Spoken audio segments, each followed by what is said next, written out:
lewat begitu saja. Padahal itu deposit akhirat. Satu.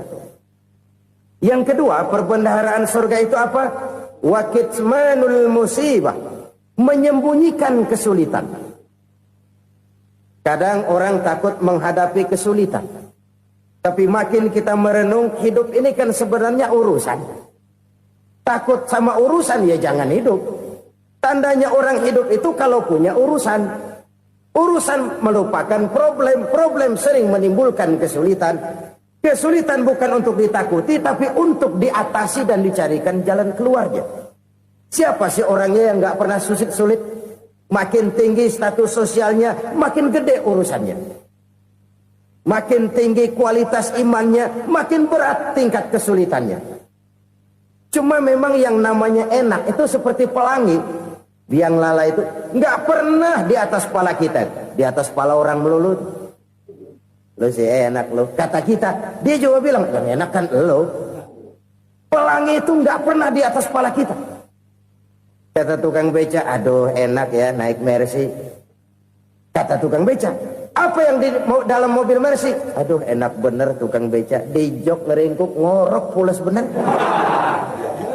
Saya kamar pakai AC, sejuk, tempat tidur sutra, empuk, alga, spring bed, kulak kulik, nggak bisa pulas kalau belum minum Valium, belum tidur. Enak bener tukang beca, di jok ngorok nggak tahu wetan kulon. Si tukang beca bilang yang di Mercy enak, yang di Mercy bilang tukang beca enak. Inilah enak, nggak pernah di atas kepala kita, di atas kepala orang lain melulu enak itu. Nah, saudara-saudara,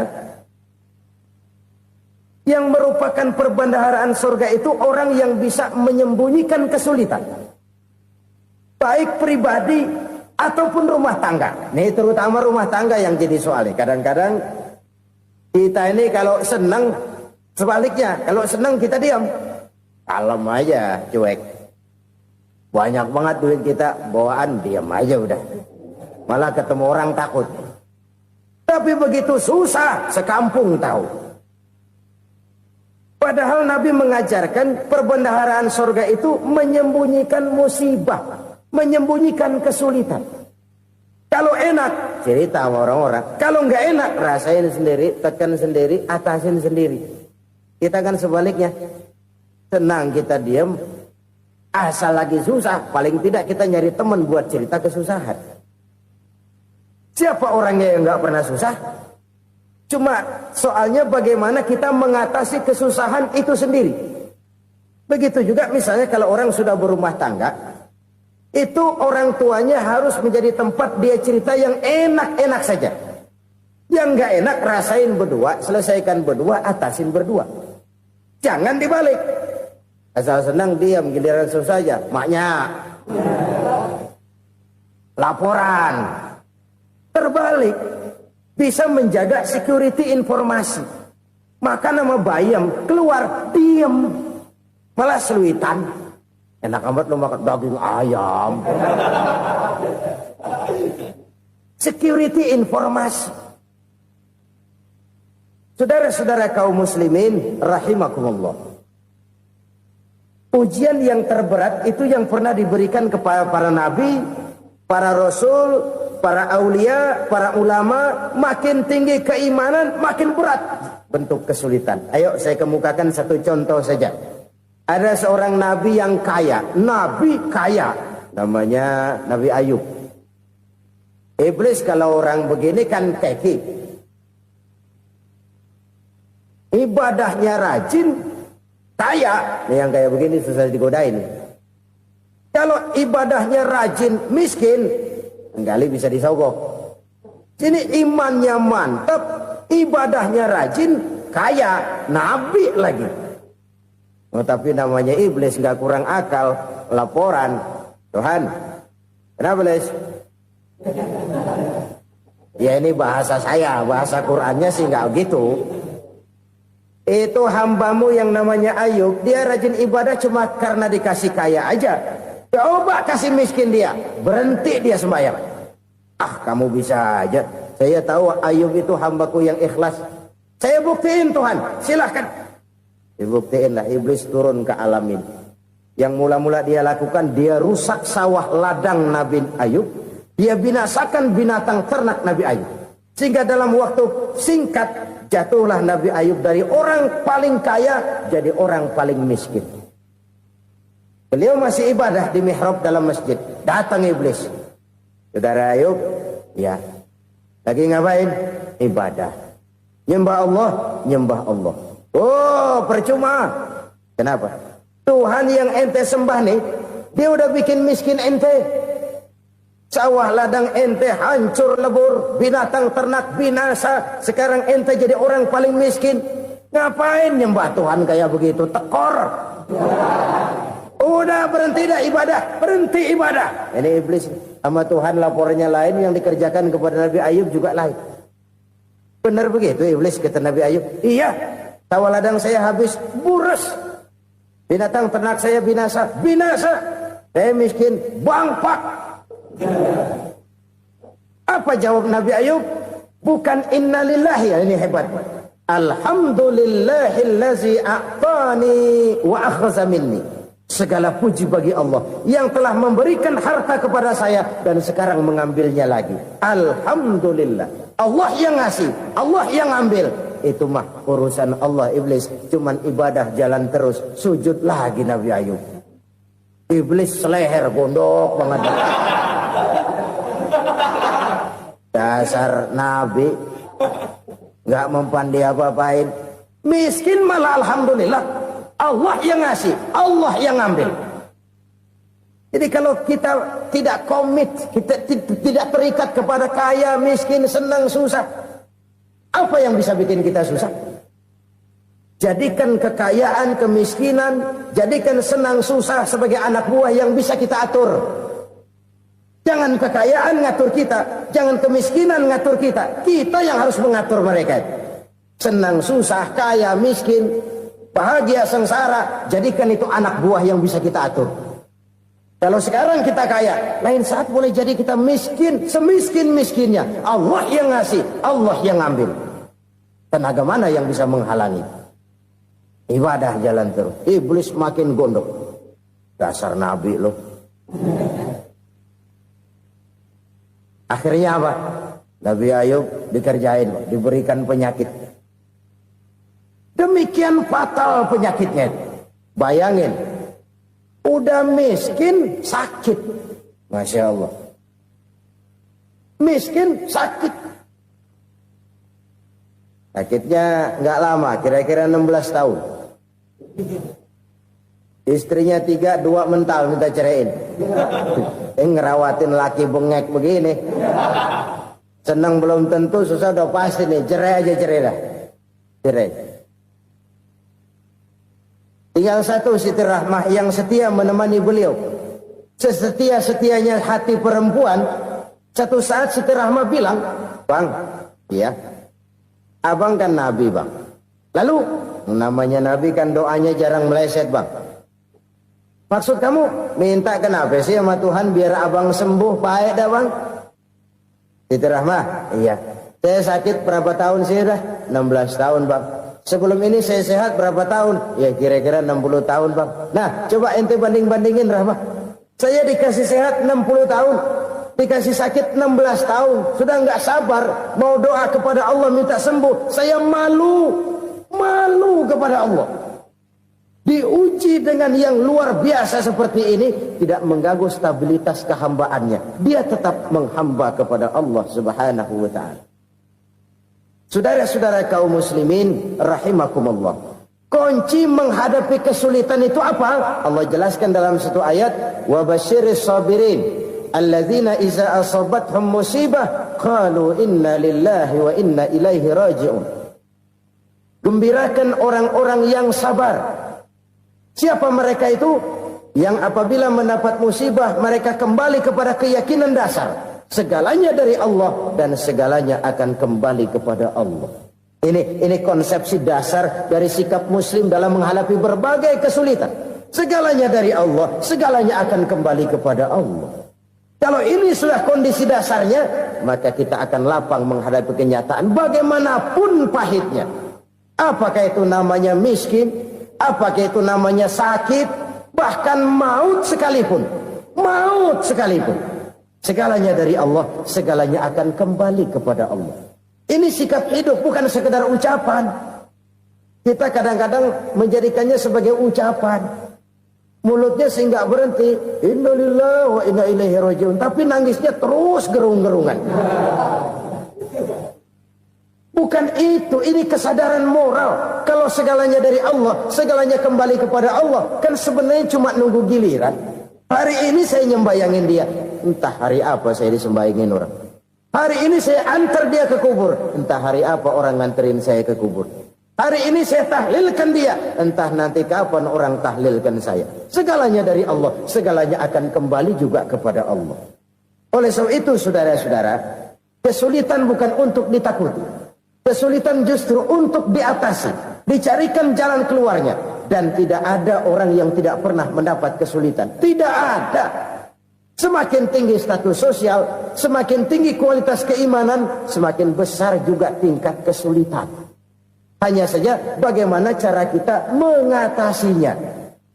Dan Al-Quran menyatakan, inna ma'al usri yusra. Di balik kesulitan itu pasti ada kemudahan. Roda itu berputar. Karena itu Rasulullah sallallahu alaihi wasallam mengingatkan kepada kita, ta'arraf ilallahi fir raha ya'rifka fis syiddah. Ingatlah kepada Allah di waktu kamu senang, supaya Allah ingat kepada kamu di waktu kamu susah. Kalau waktu senang kita ingat kepada Allah, kita susah, Allah tidak akan meninggalkan kita. Tapi kalau waktu senang kita jauh dari Allah, sujud tidak sempat, dengan masjid jauh, ketika senang kita lupakan Allah.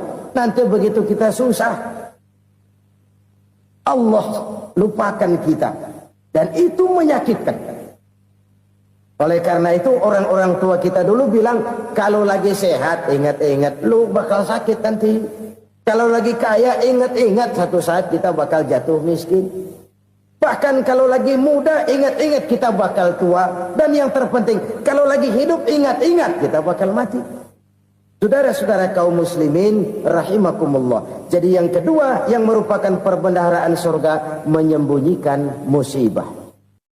Saudara-saudara kaum muslimin rahimakumullah.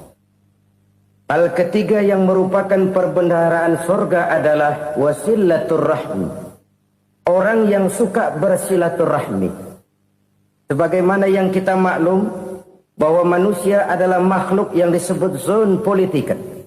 Makhluk sosial yang tidak mungkin hidup sendiri-sendiri.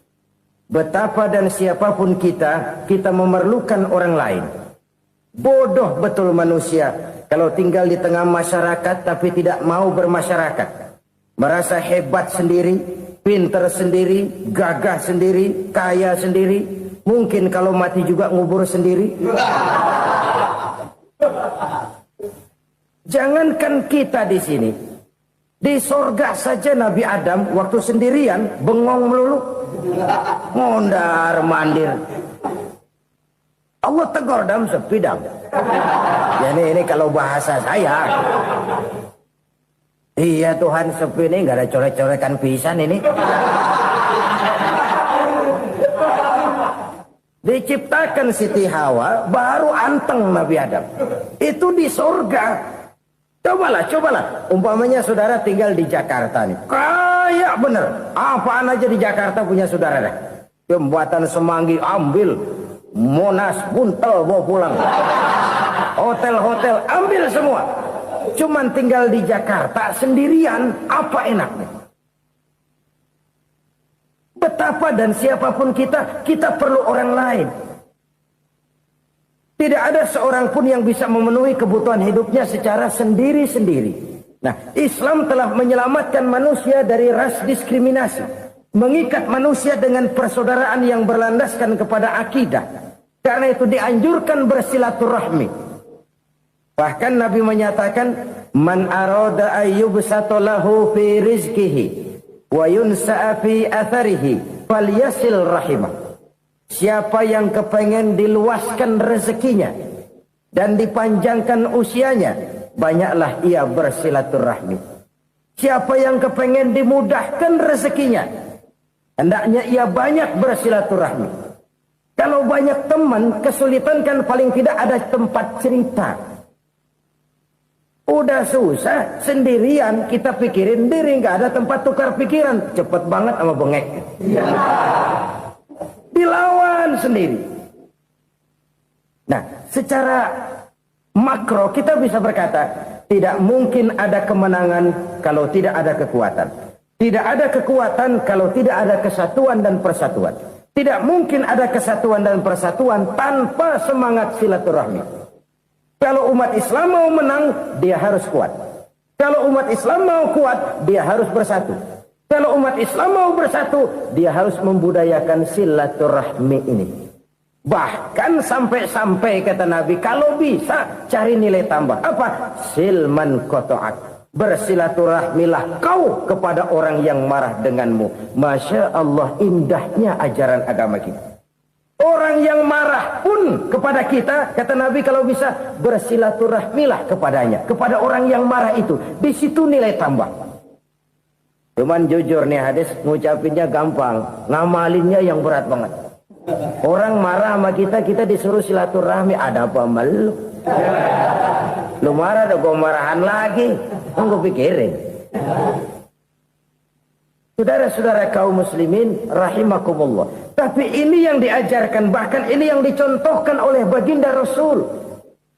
Bagaimana begitu mudah? Misalnya satu saat Abu Jahal ini ngatur strategi bagaimana bikin Muhammad celaka. Dia gali lubang di depan tempat tidurnya. Dia tutupin daun korma. Terus dia panggil seseorang, ke sini. Kasih tahu Muhammad, pamannya sakit keras, minta ditengokin. Berangkat orang ini ke sana. Muhammad, labbaik. Pamanmu sakit keras, dia minta ditengokin. Baik, saya akan datang menjenguk beliau. Berangkatlah Nabi ke rumah Abu Jahal tanpa prasangka apapun. Abu Jahal udah pasang setil, selimut 3 rangkap setengah dipakai.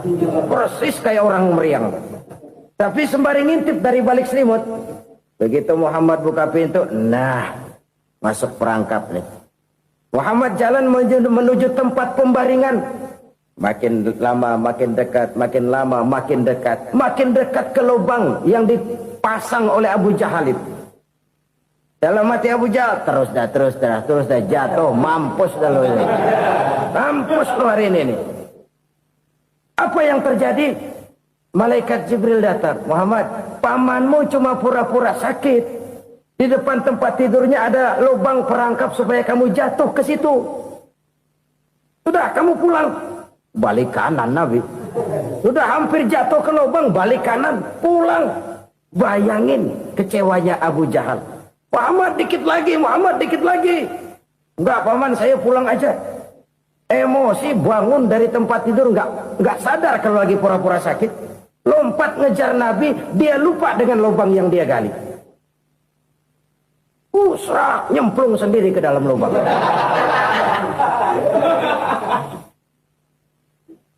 Nabi terus berlalu. Ini terjadi keanehan. Jatuh ke lubang yang dia gali itu sebenarnya nggak terlalu dalam ya, antara 3-4 meteran lah. Tolong, saya jatuh ke lubang ini. Datanglah pelayan-pelayannya itu.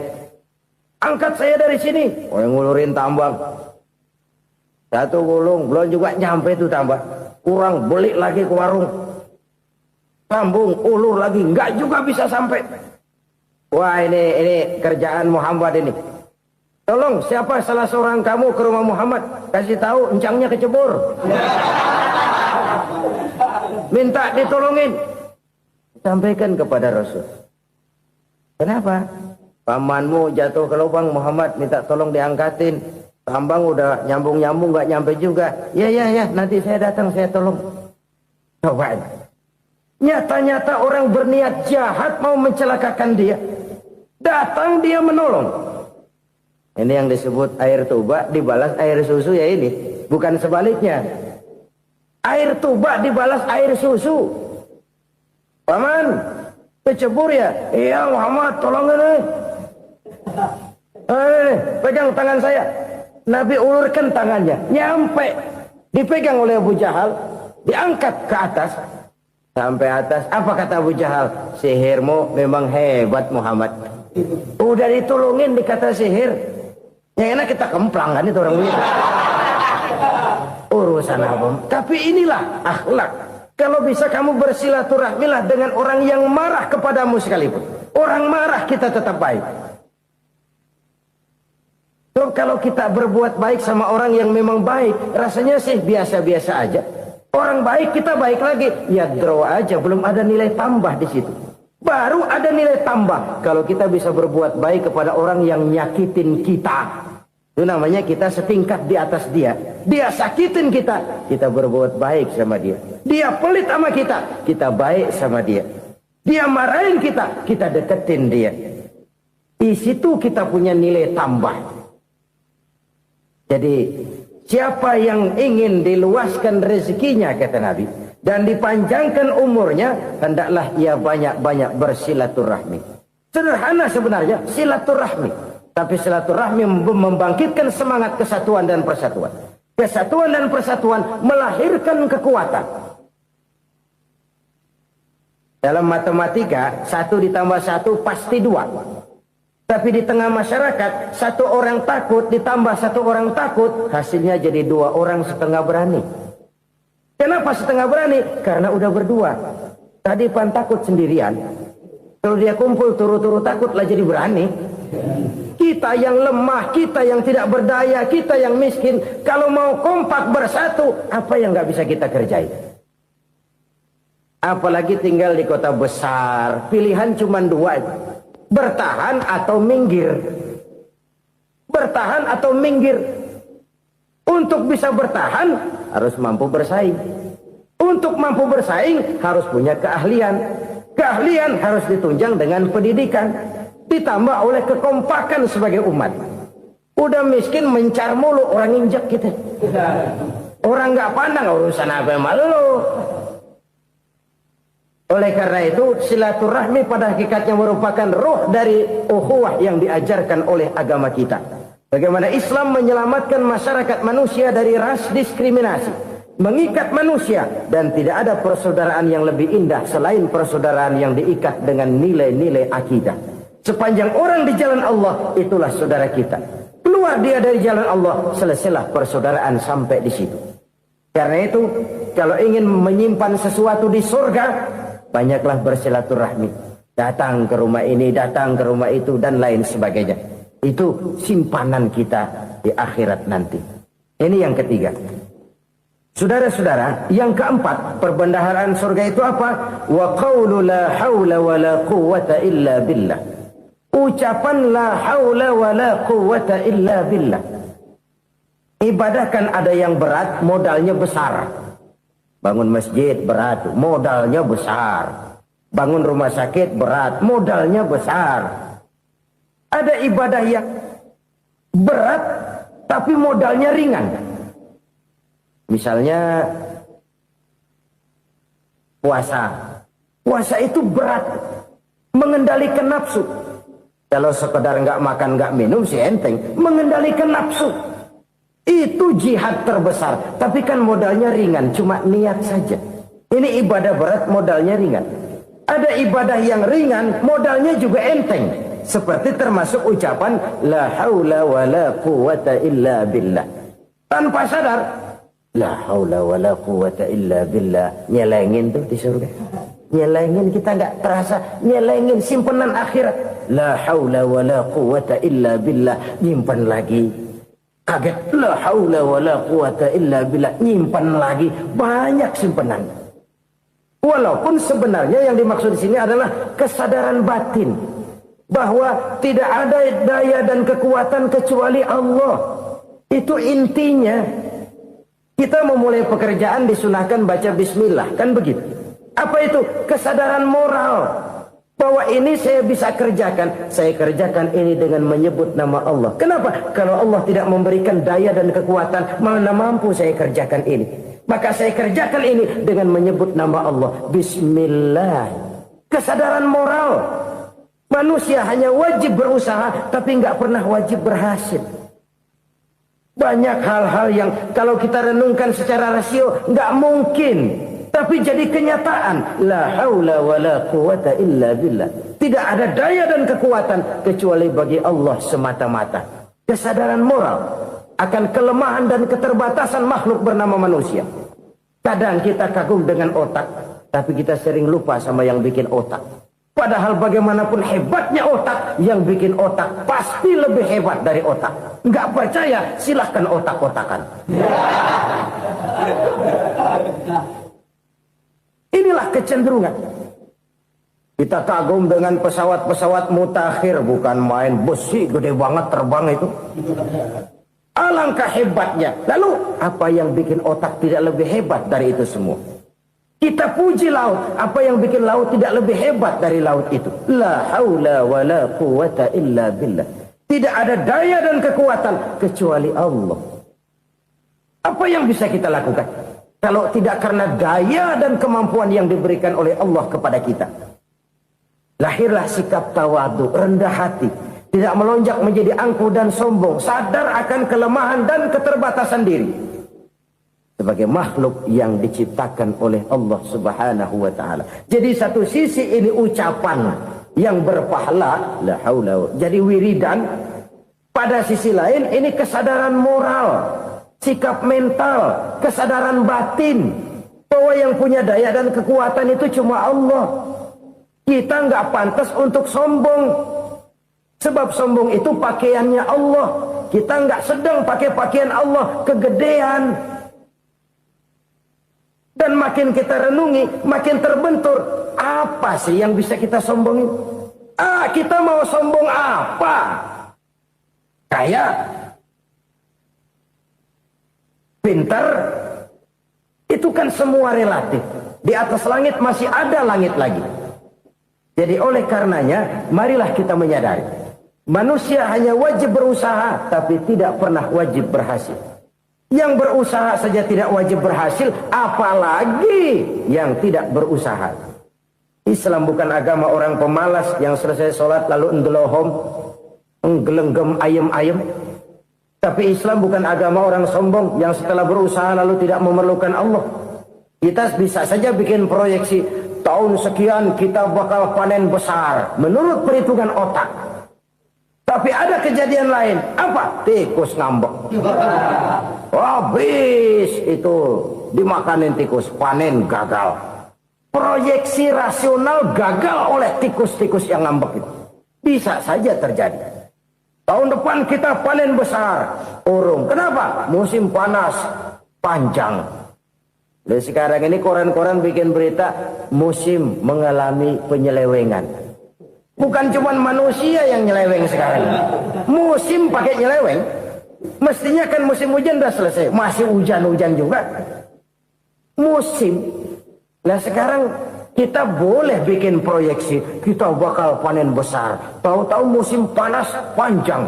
Sawah retak, air kering. Cari teknokrat yang paling botak. Suruh pendekin tuh musim panas.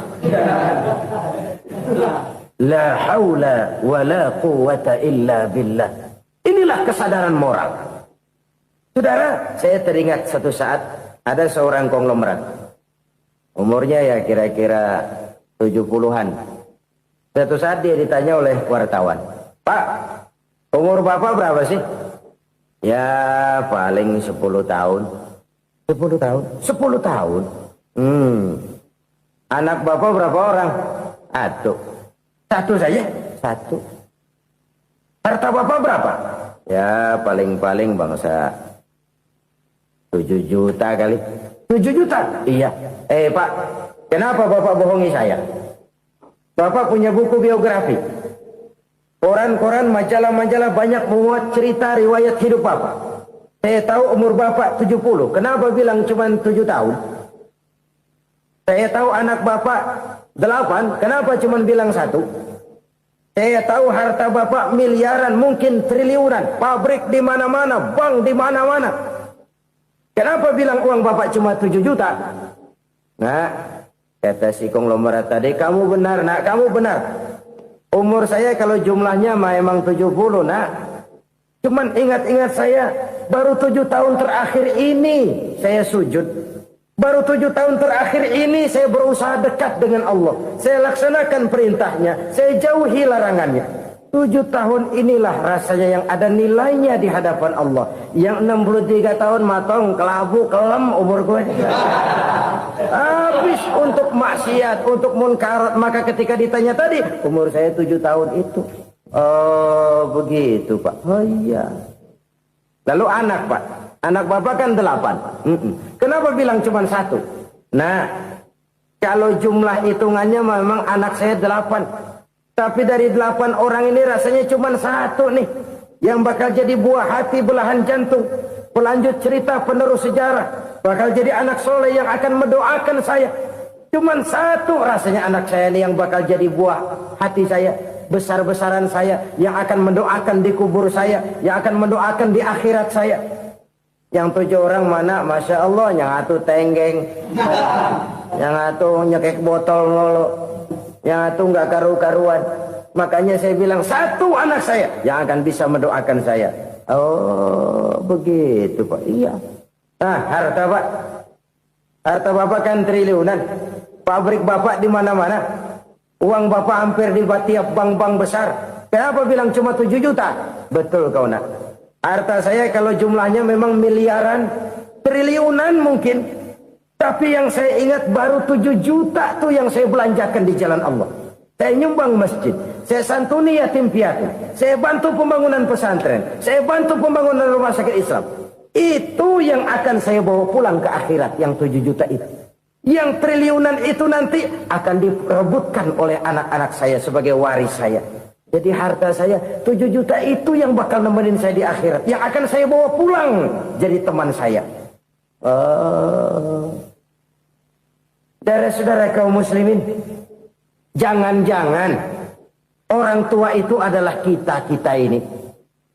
Jangan-jangan kita-kita ini adalah orang tua itu. Jangan-jangan itu potret dari diri kita masing-masing. Dari sekian umur yang diberikan Allah, berapa tahun yang ada nilainya di hadapan Allah? Dari sekian anak-anak yang merupakan amanah, berapa yang akan mendoakan kita sebagai orang tuanya menjadi anak soleh?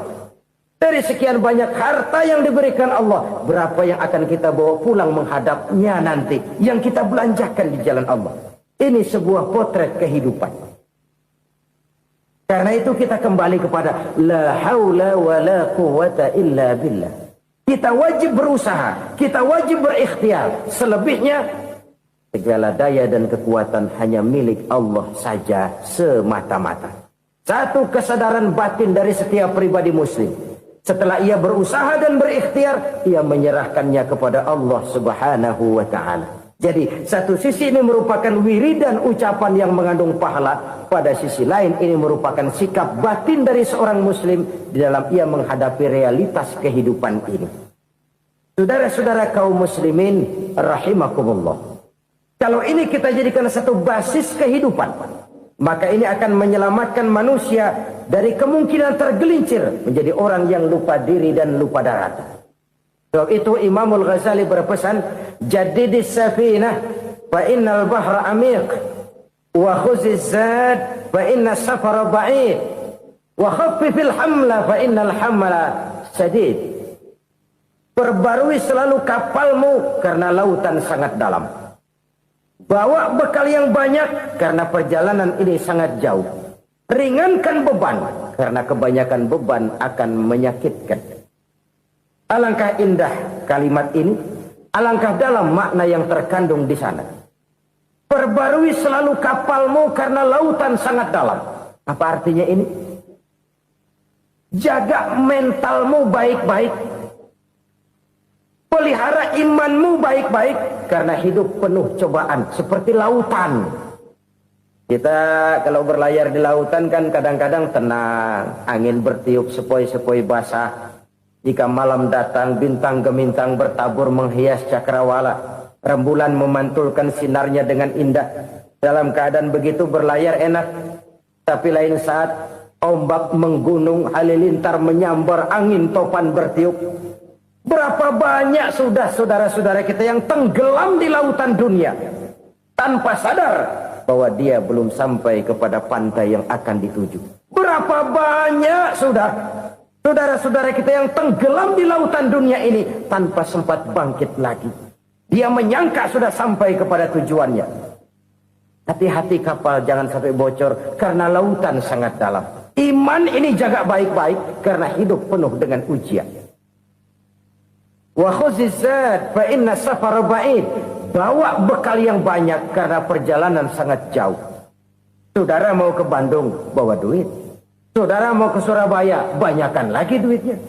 Saudara mau ke Mekah, gepokan, iketan tuh duit nggak lembaran lagi. Makin jauh perjalanan, makin banyak bekal yang harus kita bawa. Kalau saudara dari Jakarta mau ke Surabaya, kagak bawa duit berangkat juga, itu sih bukan berani namanya, nekat. Sampai Surabaya belum tentu, sengsara di jalan udah pasti. Kenapa? Nggak bawa bekal berangkat. Sama juga kita nih, misalnya belum sempat sembahyang, mati. Waduh, berani banget orang. Belum punya bekal, mati. Sengsara di jalan. Atau bekal tidak cukup. Dari Jakarta, saudara mau ke Surabaya, bawa duit 500 perak. Paling jauh Cikampek nyampenya itu. Paling jauh itu. Antara jauhnya perjalanan dengan bekal yang saudara bawa tidak seimbang. Hidup ini perjalanan panjang. A walking tour. Dimulai dari alam arwah. Sebelum jasad diciptakan, roh diciptakan lebih dulu. Dari situ pindah ke alam rahim.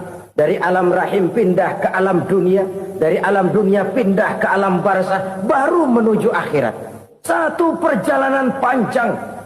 Kalau bekal tidak bawa, sengsara di jalan. Bawa bekal yang banyak karena perjalanan ini sangat jauh. Wa khaffifil hamla, ringankan beban karena beban itu cuma akan menyulitkan.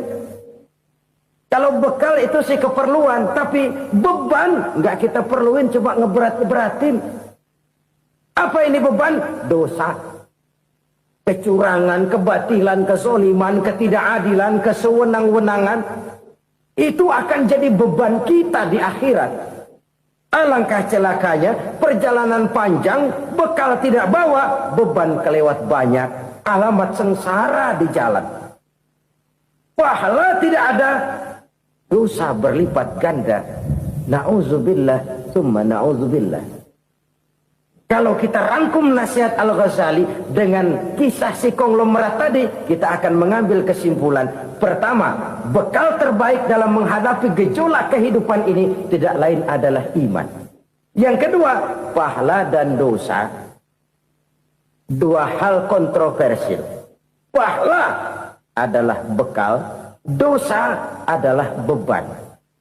Tapi kita sekarang kan tidak begitu terangsang kepada yang abstrak.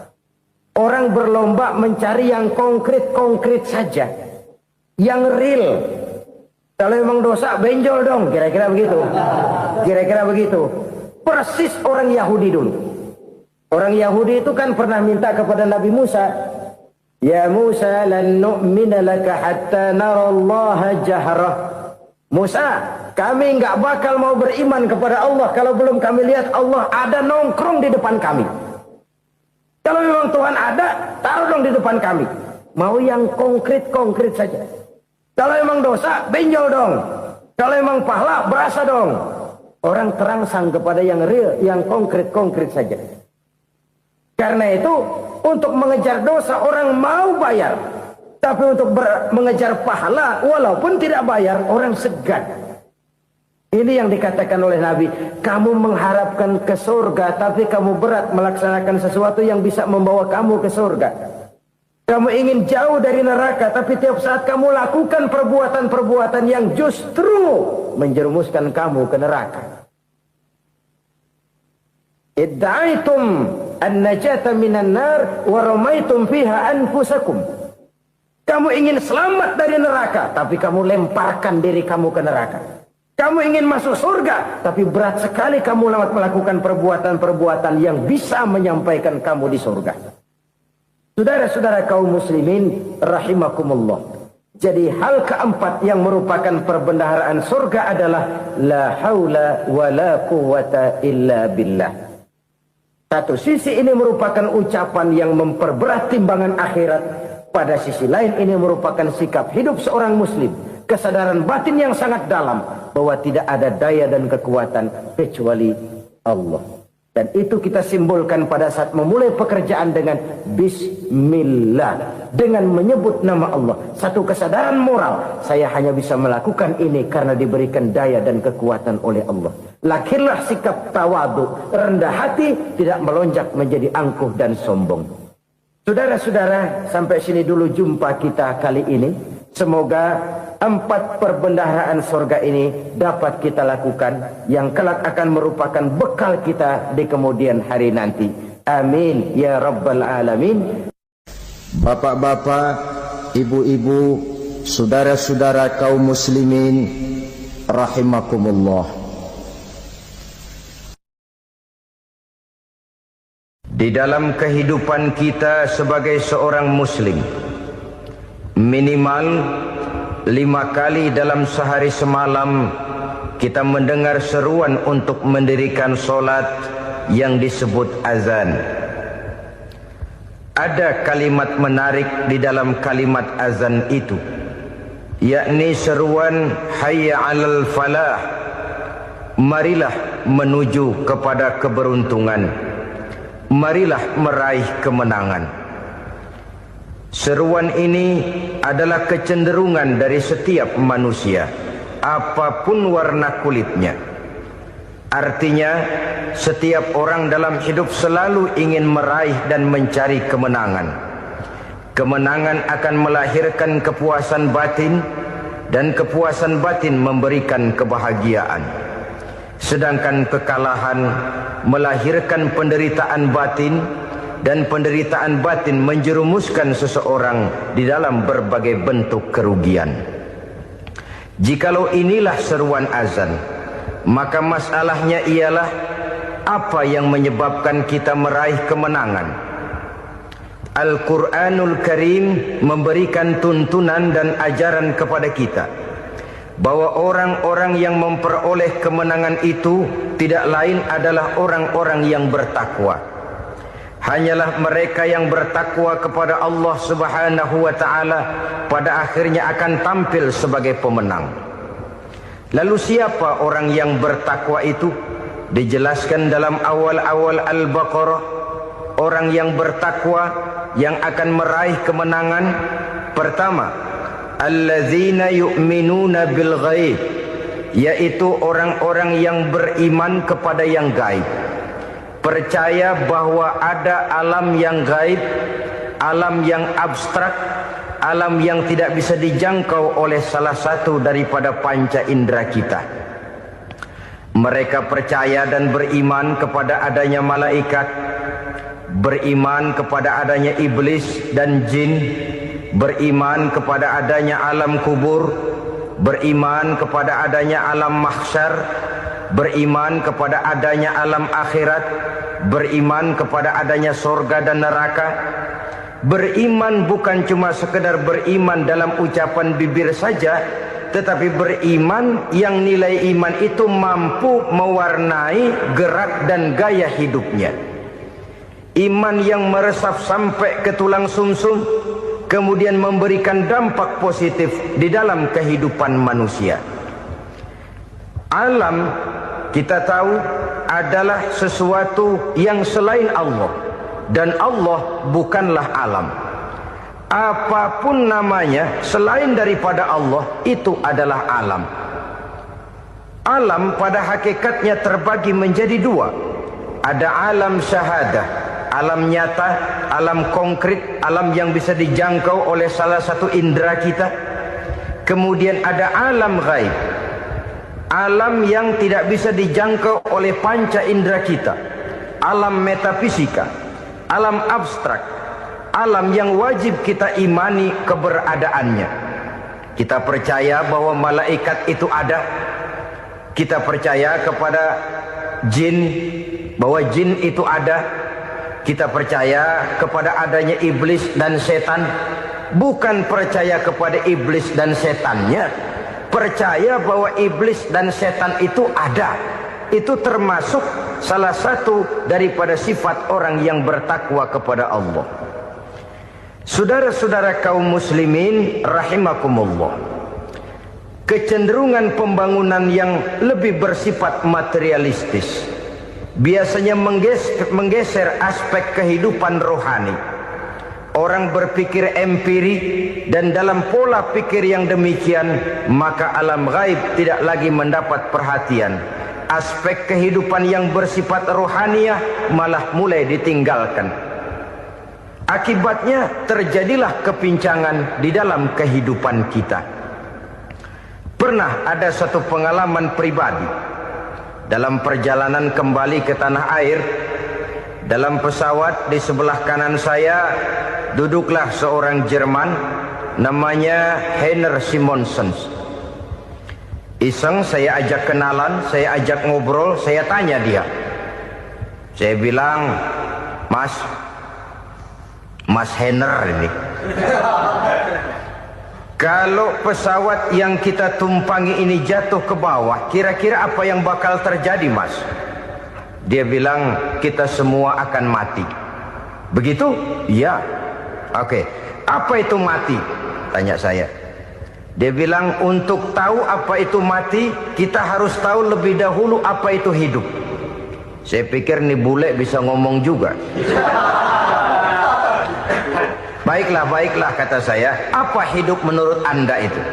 Oh, hidup itu dia bilang, kalau seluruh anggota badan kita bekerja secara normal, paru-paru memompa darah secara normal, jantung berdetak secara normal, sel-sel tubuh bekerja secara fit, dan organisme tubuh hanya mau bekerja secara normal, dia bilang, kalau kita memberi makan yang cukup, menu yang teratur, dan gizi yang lengkap. Saya bilang, kesimpulannya apa, Ner? Dia jawab, hidup adalah dari tangan ke mulut. Life is from the hand to the mouth, kata dia. Hidup adalah dari tangan ke mulut. Jadi masalah hidup tidak lebih daripada masalah isi perut. Orang pergi pagi, pulang sore, peras keringat, banting tulang, perut yang dibelain. Saya bilang, you are wrong. Sampean salah, Ner. Kamu orang Islam bukan? Bukan. Pantas. Kenapa saya salah? Dia bilang, ya jelas salah. Salahnya di mana? Kamu ini manusia. Kalau hidup cuma dari tangan ke mulut, saya bilang, kambing di kampung saya juga begitu pikirannya, Ner. Itu kambing di kampung saya, asal perutnya kenyang, sudah hidup dia. Perkara besok bagaimana, lusa prospeknya macam mana, bulan depan ada apa, kambing nggak pernah mikir. Di kampung saya kambing juga pikirannya begitu. Kamu Kristen ya? Tadinya. Loh kok tadinya, lalu apa sekarang kamu ini? Dia bilang, sekarang saya netral. Saya tidak beragama, tapi saya percaya kepada Tuhan sebagai pencipta alam. Saya ingat benar dia bilang, I haven't any religious, but I believe to God as the creator of the world. Kenapa bisa netral begitu, Ner? Habis saya bingung katanya. Islam bilang Islam baik, Kristen bilang Kristen baik, Hindu Buddha bilang Hindu Buddha baik, semua agama baik. Saya netral sekalian, nggak beragama. Yang penting saya percaya kepada Tuhan. Saya bilang, Ner, kamu ini kayak orang mau beli celana, lalu bingung. Yang satu bilang Levi's bagus, yang satu bilang Blue Jean hebat, yang satu bilang Wool England hebat. Celana ini hebat, celana itu bagus, celana ini hebat. Semua celana bagus, kamu bingung. Akhirnya netral, tidak pakai celana. Itu juga salah. Saya pikir-pikir, kemudian saya melihat bahwa dua pola berpikir Heiner ini nampaknya sudah mulai menggejala di lingkungan masyarakat bangsa kita.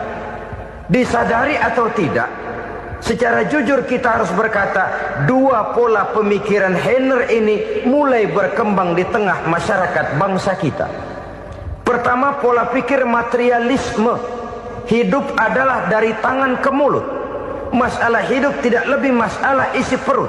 Itu yang perlu dibela, dan disitulah arti kehidupan.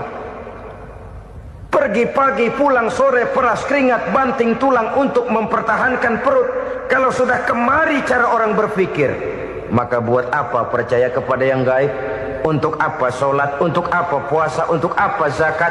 Untuk apa menghadiri majelis taklim? Tanpa kepercayaan kepada yang gaib, hidup berjalan menurut alur empiris dan materialis. Kalau sudah ke sana cara orang berpikir, biasanya orang lalu cenderung menghalalkan segala cara. Hanyalah orang yang percaya bahwa akhirat ada.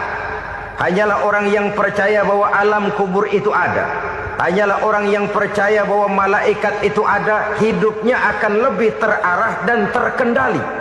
Karena kepercayaan kepada yang gaib, yang merupakan fase daripada kehidupan setelah hidup yang sekarang ini, mewarnai gerak pribadi seseorang di dalam dia melakukan kegiatan hidupnya. Pola berpikir materialisme, disadari atau tidak, mulai menggejala di lingkungan masyarakat bangsa kita. Hidup tidak lebih dari urusan tangan ke mulut, mulut ke tangan, tangan ke mulut. Asal perut sudah kenyang, hiduplah sudah. Perkara bagaimana prospek hari yang akan datang, bagaimana akhirat, tidak jadi persoalan.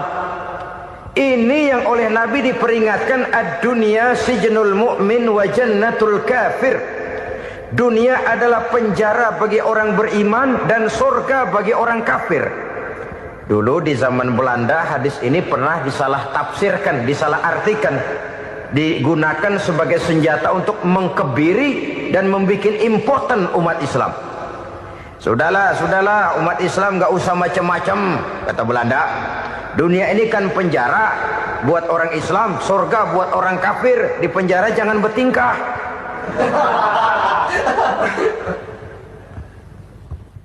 Pengertiannya tidak begitu.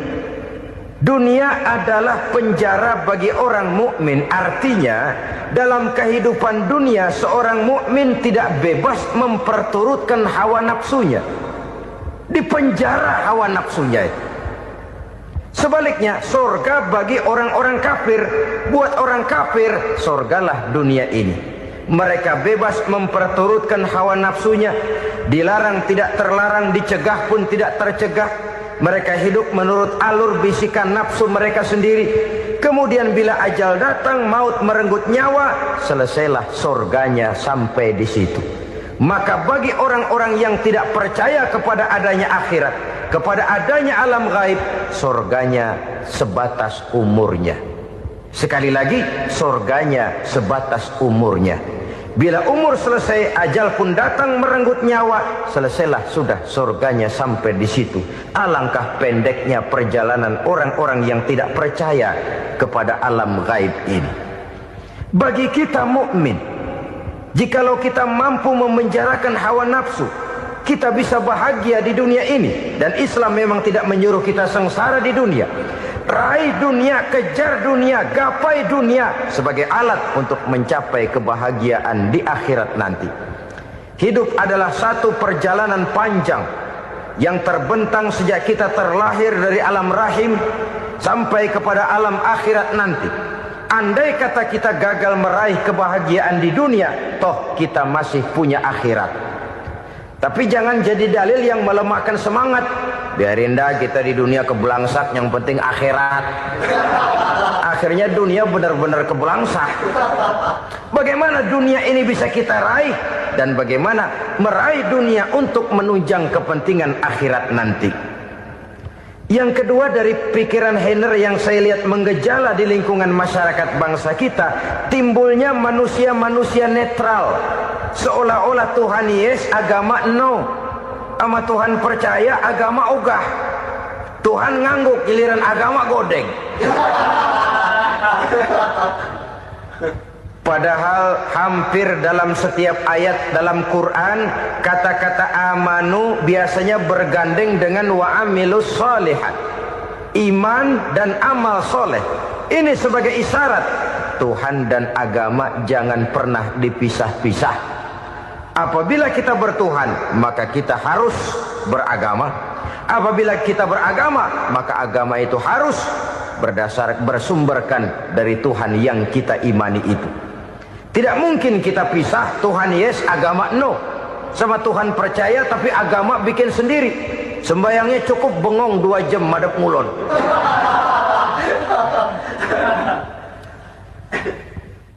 Saudara-saudara kaum muslimin rahimakumullah. Jadi dengan demikian, agama yang kita akui merupakan unsur mutlak di dalam pembangunan sekarang ini, merupakan bagian dari kehidupan yang menuntun kita bahwa di balik alam nyata ini, di balik alam syahadah ini ada alam gaib. Dan mudabbir, murabbi, yang mengatur, yang menguasai, yang memelihara baik dia alam nyata, baik dia alam gaib, tidak lain adalah Allah Subhanahu wa ta'ala. Di sana ada satu super power, satu maha kekuatan yang kita perlu bersandar kepadanya. Sebagai makhluk nyata yang hidup di alam nyata, berbuatlah secara nyata sebagaimana harusnya kita berbuat. Karena Islam jelas bukan agamanya orang pemalas. Islam jelas bukan agamanya orang yang mengajarkan setelah selesai sholat boleh duduk, nggelenggem ayam-ayam, ndelohom, menghitung bintang di langit sambil menunggu keajaiban. Tidak. Islam adalah agama yang mengajarkan apabila sholat sudah selesai kamu kerjakan, bertebaranlah di permukaan bumi, cari karunia Tuhanmu. Jangan hidup berpangku tangan menunggu keajaiban. Karena hidup bukan undian. Jangan berharap untung besar tanpa mau peras keringat. Tapi di sebalik itu toh kita juga harus yakin bahwa di sisi usaha nyata yang kita lakukan ada satu super power, satu maha kekuatan gaib yang menentukan berhasil dan tidaknya usaha kita. Kepercayaan kepada hal semacam inilah yang mendorong kita untuk mempunyai sandaran vertikal, agar jikalau usaha ini berhasil, kita tidak lupa diri dan lupa daratan.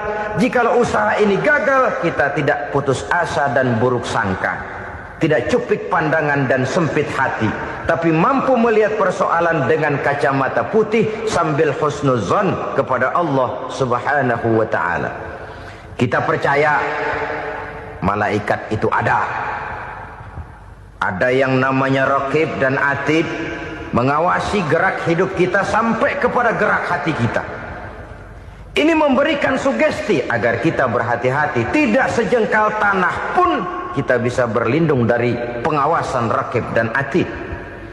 Ada munkar nakir yang akan menyoal kita di alam kubur. Ada malaikat Malik, penjaga neraka. Ada malaikat Ridwan yang menjaga surga. Kita percaya kepada adanya jin. Kita percaya kepada adanya setan, iblis. Percaya kepada adanya, bukan mempercayai si setan, si iblis lalu menjadikannya sebagai teman. Tidak.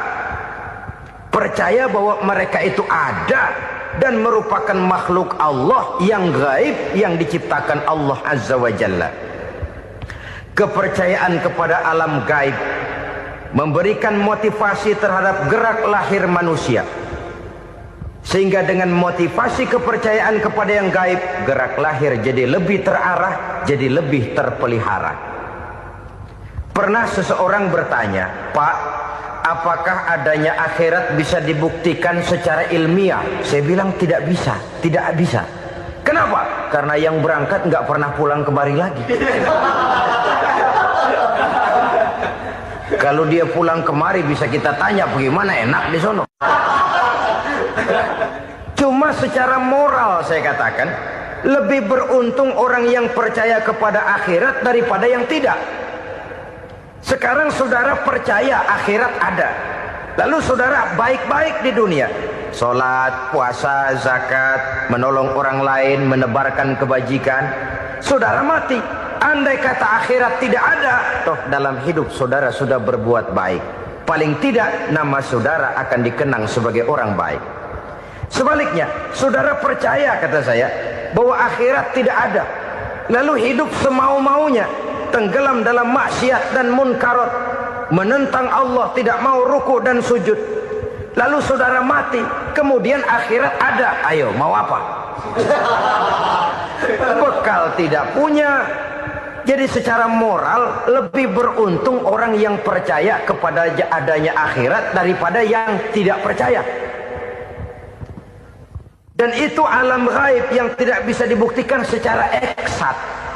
Jangankan untuk membuktikan seperti itu, dalam kehidupan sehari-hari saja yang kita rasakan tidak selalu berbentuk toh.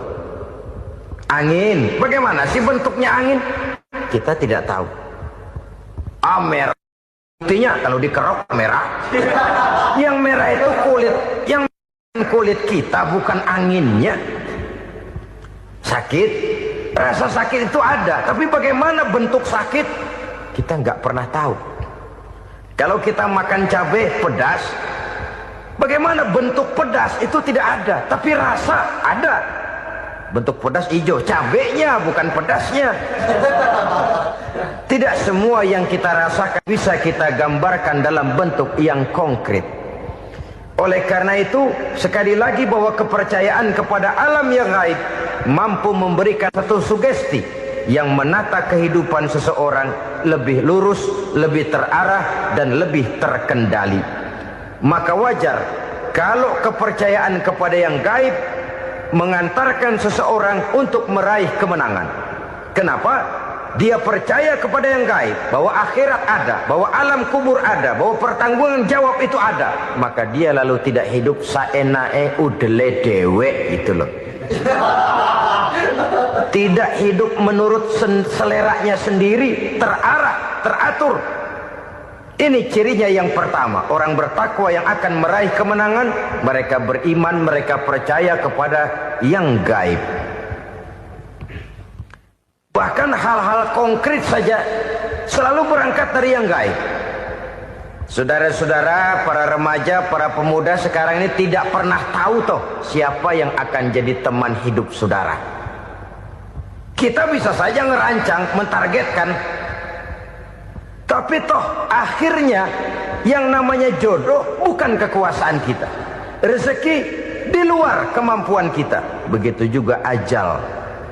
Maut, jodoh, ajal adalah contoh-contoh konkret bahwa pada akhirnya yang gaiblah yang menentukan.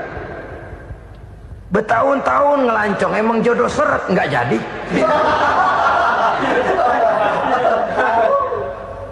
Begitu kenal baru setengah malam nginep ditangkap hansip kan. Hal-hal semacam itu kadang-kadang kita berpikir suuzon, gilet, perempuannya cakep banget, lakinya rebek amat. Memang begitulah jodohnya. Memang begitulah jodohnya. Saudara hadirin ma'asyiral muslimin yang saya hormati, jadi hal-hal yang konkret saja kita yakini sepenuhnya ditentukan oleh satu superpower yang gaib itu tadi. Dari sanalah segala ketentuan itu berangkat dan kesanalah segalanya akan kembali. Maka kepercayaan kepada yang gaib meluruskan gerak hidup seseorang dan itu akan mengantarkan dia kepada meraih kemenangan. Satu. Yang kedua, wa yuqimuna shalah. Orang bertakwa yang akan meraih kemenangan itu adalah orang-orang yang mendirikan sholat. Kenapa sholat mengantarkan orang untuk meraih kemenangan? Yang jelas, inna sholata tanha anil fahsya'i wal munkar. Sholat mampu mencegah manusia dari perbuatan keji dan munkar. 7 macam perkara yang merusak akidah dan keimanan, merusak amal perbuatan yang sudah kita kerjakan, merusak sendi-sendi kehidupan sosial, pendek kata, merusak segala hal di dalam kehidupan kita. Jauhilah olehmu 7 macam perkara yang merusak. Yang pertama, asyirku billah, menyekutukan Allah subhanahu wa ta'ala. Agama dimulai dari keyakinan, maka kehancuran agama selalu dimulai dari kehancuran keyakinan, iman atau akidah yang dimiliki oleh seseorang. Dan untuk menghancurkan nilai-nilai iman yang kita miliki ini, orang rasanya tidak akan menghantam kita dengan peluru kendali. Orang tidak akan mengirimkan nuklir ke sini. orang tidak juga akan mengirimkan satuan militernya ke sini untuk menghancurkan nilai-nilai iman, dibanjiri kita dengan paham-paham yang merusak dan mendangkalkan akidah, baik ia bernama materialisme, baik ia bernama sekularisme, baik ia bernama banjirnya maksiat dan munkarat, baik ia bernama banjirnya peradaban dan kebudayaan yang menghancurkan moral daripada anak-anak kita, sedikit demi sedikit melenturkan dan melunturkan nilai-nilai keimanan kita, untuk kemudian pada waktunya nilai iman itu akan bertukar dan berganti menjadi nilai syirik kepada Allah Subhanahu wa taala. Atau pada sisi lain menjadikan yang selain Allah sebagai tujuan akhir daripada kehidupan kita. Sedangkan kita sama-sama maklum bahwa di dalam pandangan agama Islam, dosa yang tidak berampun, dosa yang terbesar, termasuk dalam kategori bapak moyangnya dosa, tidak lain adalah syirik, yakni menyekutukan Allah Subhanahu wa ta'ala. Pola penghancuran iman ini memang berstrategi. Ditawarkan kita kepada paham materialisme, paham kebendaan, di mana otak menempati urutan sebagai ranking pertama, Tuhan jatuh pada urutan kedua. Lalu menyusul kepada paham sekularisme, Allah dipisahkan dari seluruh kegiatan hidup ini, untuk pada gilirannya menjadikan yang selain Allah sebagai tujuan akhir daripada seluruh kegiatan hidup kita. Oleh karenanya, kewajiban menjaga nilai-nilai iman ini merupakan kewajiban yang mulia tetapi berat, tidak hanya untuk kita, tetapi juga bagaimana mewariskannya kepada anak-anak kita, generasi yang akan datang. Orang-orang tua bijaksana yang diceritakan di dalam Al-Quran, kalau sudah berpikir tentang anak-anaknya, pertanyaan yang paling mereka risaukan ialah, ma ta'buduna min ba'di. Anakku, kalau pada satu saat aku, ayahmu sudah tidak ada lagi di dunia ini, meninggalkan kamu semua, ma ta'buduna min ba'di, apa yang akan kamu sembah nak? Jikalau sekarang ayahmu masih mau ke masjid, masih mau melakukan rukuk dan sujud, masih beribadah menyembah Allah Subhanahu wa ta'ala, kalau orang tuamu sudah tidak ada, ma ta'buduna min ba'di, masihkah engkau mau datang ke masjid? Masihkah engkau mau rukuk dan sujud? Masihkah engkau mau menyembah Allah Subhanahu wa ta'ala? Pertanyaan ini yang dipikirkan oleh Nabi Yakub kepada putra-putranya.